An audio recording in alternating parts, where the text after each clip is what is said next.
各位朋友，有句话叫做赖清德，不是癞蛤蟆趴脚面啊，他伤不了你，但是他恶心你啊，你敢相信吗？赖清德台独当局竟然学美国的 CIA， 也建立了一个网站，要策反中国大陆的老百姓啊！国师高志凯先生实在是看不下去这个台独的这种猖狂啊！高志凯先生建议大陆重启内战，武统台湾得了。看到了吗？台湾国家安全局周日推出了名为中国民众信息联络窗口的网站，鼓励中国公民提供情报。国安局表示，此举是为了广泛搜集中国的政治、军事、经济及社会情报，并参考美英等国情报机关做法，建制完成。网站包含了一段 AI 生成的视频，描述中国公职人员遭现场调查的场景，鼓励中国公民提供情报，勇于做出改变。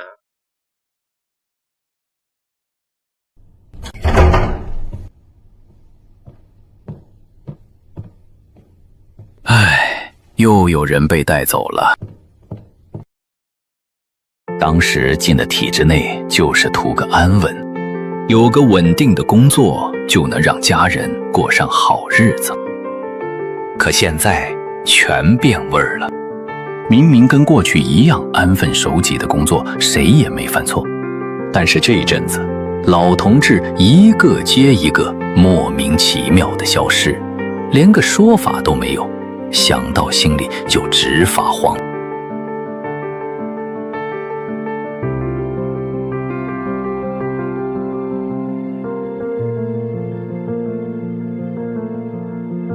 现在是时候做出改变了。这个癞蛤蟆还真是敢恶心人呐！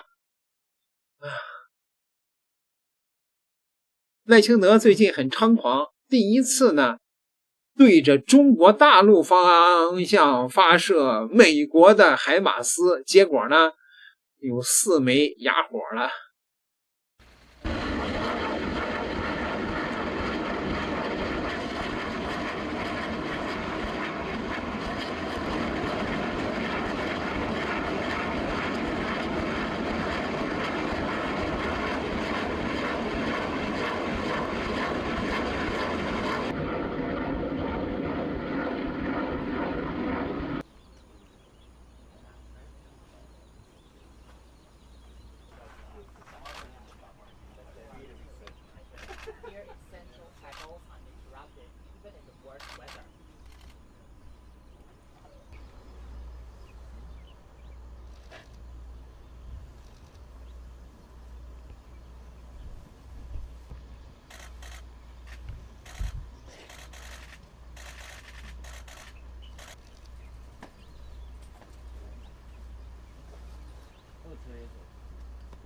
我们这一次的训练跟过去以往很不同的是，我们不再像过去重炮射击只是一个很固定性的排列，而是我们这次分散部署，而且承司令以及军团指挥官的指示，我们这次进入阵地的时间都是以实战化的进入时间为主。所以说，我相信这一次的训练对于各位弟兄上都是有相当的难度。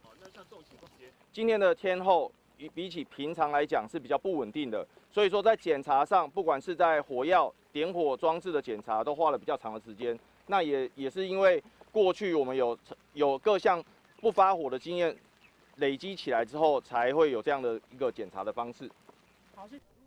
跟我们平时训练的比较不一样，像我们现在的训练场地是属于比较硬质的地形，那所以训练上面突然转换到这个沙滩的地形，算是软质的地面。那我们在火炮的架设上面就会多一个软地座板，那会增加我们的开射时间。但是我们还是透过我们平时的精实的训练，也是顺利的完成了这个开射。那克服了这些天候及环境的因素。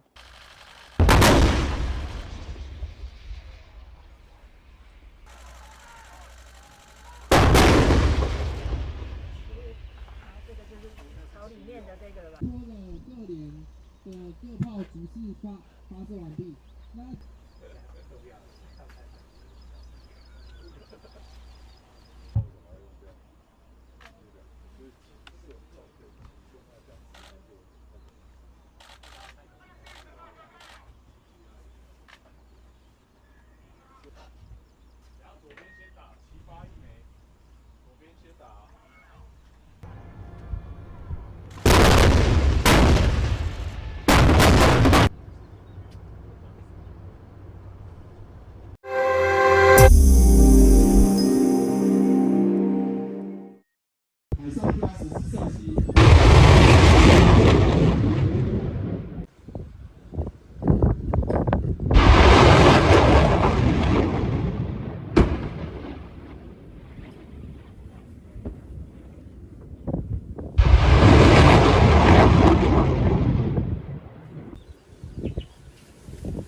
我真的是服了，弯弯草莓军的反登陆作战演习竟然会如此炸裂，不仅打不中目标，最后还差点都把自己送走。就连现场的记者和摄影师们也直呼辣眼睛，直接中途退场了。今天阿兵以高清无码的镜头带你欣赏弯弯进行反登陆作战演习的完整过程，看完以后绝对会刷新你对军事演习的认知。此时弯弯正在集结演习部队，本次反登陆作战演习的主要武器为一辆悍马车，车顶安装有一款 ITAS 发射系统，发射的导弹型号为2式托式飞弹。它是一种线控半自动指令引导的反坦克导弹，也是弯弯将来用于应对东大最主要的反登陆武器。这款武器究竟老掉牙到什么程度呢？它属于2代半反坦克导弹，是弯弯90几年的时候从美国进口，费用大概是5万美元一套。此时一位地包田长相的弯弯长官迈着六亲不认的步伐前来给士兵加油打气，可是他不知道的是，现在有多高兴，过会就有多尴尬。而这些弹药手头戴红色帽子，这也是弯弯草莓兵称号的由来。此时部队已经集结完毕，很快本次反登陆作战演习即将开始。按照流程，草莓军首先起飞一架小型无人侦察机，从外观看上去，这架无人机亦无风格十足。随后装载好托式飞弹的军用悍马车按照指令开始驶向射击位置，很快我们会见识到草莓军炮手的拉垮操作。该说不说，就这样的作战配置，面对咱们东大强大的登陆作战实力，无疑是螳臂当车。到达射击位置后，本次的射击目标就是位于前方2公里处的靶点。那弯弯草莓军的射击水平究竟如何呢？我们先来看第一发炮弹，注意看，导弹成功发射，但是导弹竟然仅仅飞行了1000米左右，直接掉到海里炸鱼去了。作为第一发炮弹，炮手可能不熟练，出现这种情况情有可原。我们继续来看第2发，有左自右第一个。第2发炮弹再次发射成功，但是奇迹出现了，正在拍摄的摄影师左右摇摆镜头，始终找不到导弹的去向，导弹飞丢了，这直接给摄影师干蒙圈了。再一再二不再三，不能再继续出现失误了。于是炮手对托式飞弹进行数据的调整。我们来看看第3发炮弹会不会命中目标。第3发炮弹飞得挺远，但是依然没有击中目标，而是在靶点旁边爆炸，看来调整一下还是有点效果的。我们继续看第4发炮弹，炮弹发射后飞行一段距离，再次炸鱼去了，搞得海底的鱼直接开始骂娘了。而观众席上的记者和摄影师们再也坐不住，如此辣眼睛的演习也没必要继续看了。然而演习还在继续，而且即将迎来本次演习的高潮。炮手准备发射第5发炮弹，没想到炮弹直接贴脸发生了爆炸，旁边的士兵紧急后撤进行躲避，真的是太辣眼睛了。 Victor, final question to you. Do you think if your government were to encroach on Taiwan militarily, either through a naval blockade, do you think that President Trump should he be in the White House at the time, will sit by and do nothing, or will he intervene and use American power to stop you?